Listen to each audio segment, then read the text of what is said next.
They say a man's true strength is never known until he has lost everything. For John Sinclair, that truth arrived on a cold winter evening, when his dreams collapsed, his job vanished, and his heart broke silently. He used to be the man everyone admired, confident, charming, always winning. But that night, he sat alone in a tiny apartment, staring at the ceiling, whispering, "Why me?"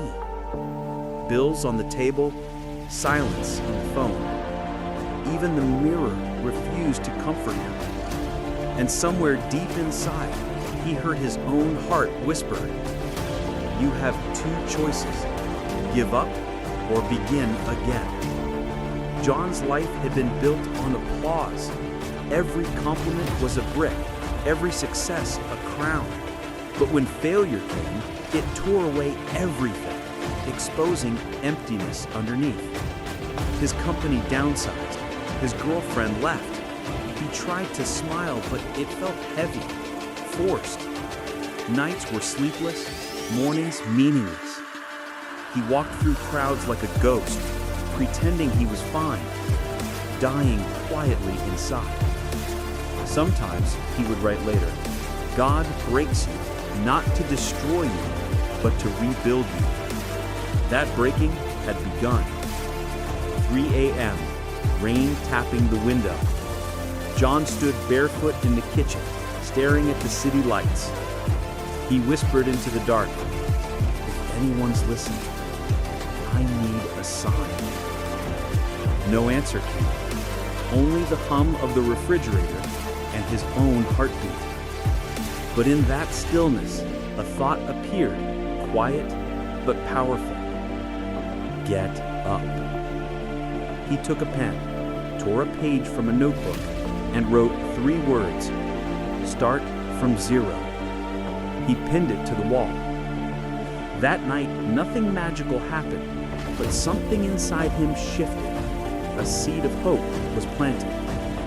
The next morning, John walked to the park at sunrise, not to run, just to breathe. The sky was gray, but it was a new day. He said to himself, no matter how small the step, it still counts. He found a part-time job at a local repair shop, cleaned tables, fixed broken things. He read 1 page of a book each night, wrote 1 positive line in his journal. Weeks passed. His body was tired, but his spirit stronger. People began to notice the light in his eyes returning. Pain taught John what comfort never could: gratitude. He realized he did not need 1,000 reasons to live, just one meaning to fight for. He started helping his elderly neighbor repair old furniture. She smiled and said, "You fix chairs, but you're really fixing yourself." Those words stuck. He began volunteering at a shelter, listening to stories of people with nothing, yet peaceful. For the first time in years, he felt alive. Just as life was rising, fate tested him again. The shop closed, his savings were gone. He fell sick for weeks, alone and broke. Old voices returned. "You'll never change. This is who you are." But John remembered his note on the wall, "Start from zero." He stood before it and said, "Then I'll start again."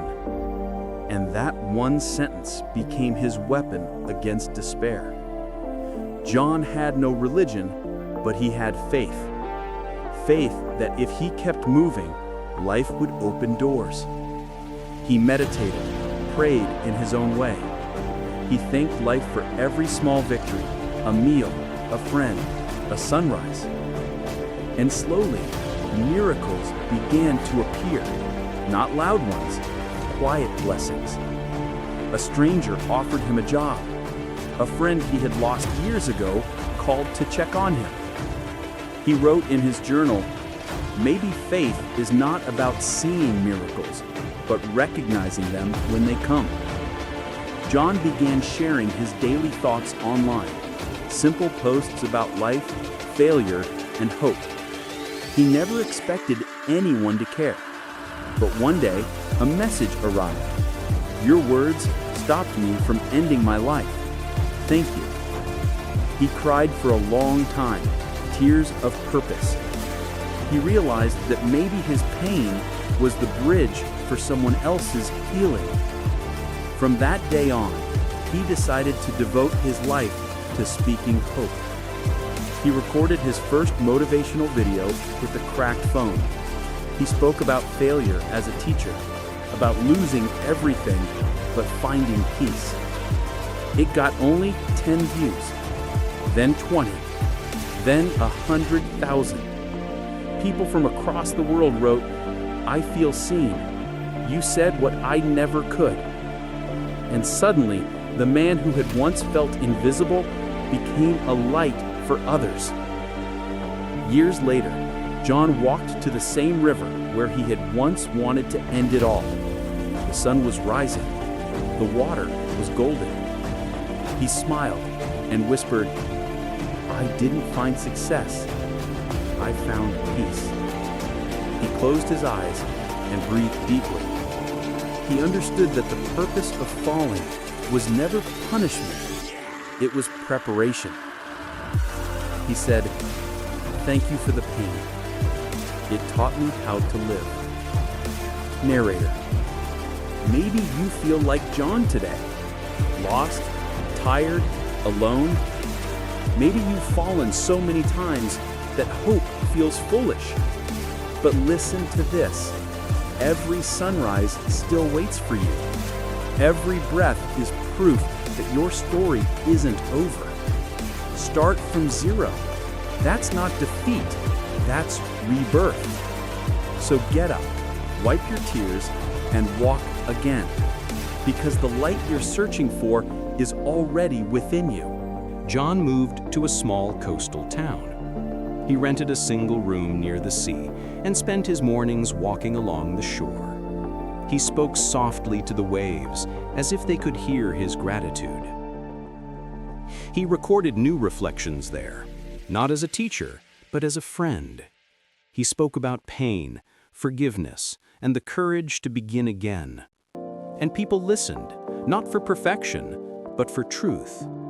Every word came from scars that had healed. Every pause carried the weight of wisdom bought with tears. He said, "When you stop chasing applause, you start attracting hearts." One night, John opened his inbox and saw hundreds of messages. A soldier in recovery wrote, "Your voice helps me sleep." A widow said, "I finally smiled again." A young student wrote, "Your words gave me courage to live another day." He realized something profound. Maybe we don't need to heal the world. We just need to heal one soul at a time. He printed each message and placed it in a wooden box labeled Grace. That box became his greatest treasure, not of gold, but of meaning. But even light can cast shadows. With fame came pressure, expectations, comparisons, noise. People started calling him a saint, a guru, a miracle worker. John felt fear again, the same fear he once had when success had blinded him. He whispered to himself, "Don't let praise become another prison." So he took a break. He disappeared from the internet for 6 months. No posts, no talks, just silence. He wanted to remember who he was without the world's applause. John traveled alone into the hills. He carried only a backpack, a notebook, and peace in his heart. There, beneath an open sky, he wrote, "The greatest freedom is not fame or wealth. It's being at peace when no one is watching."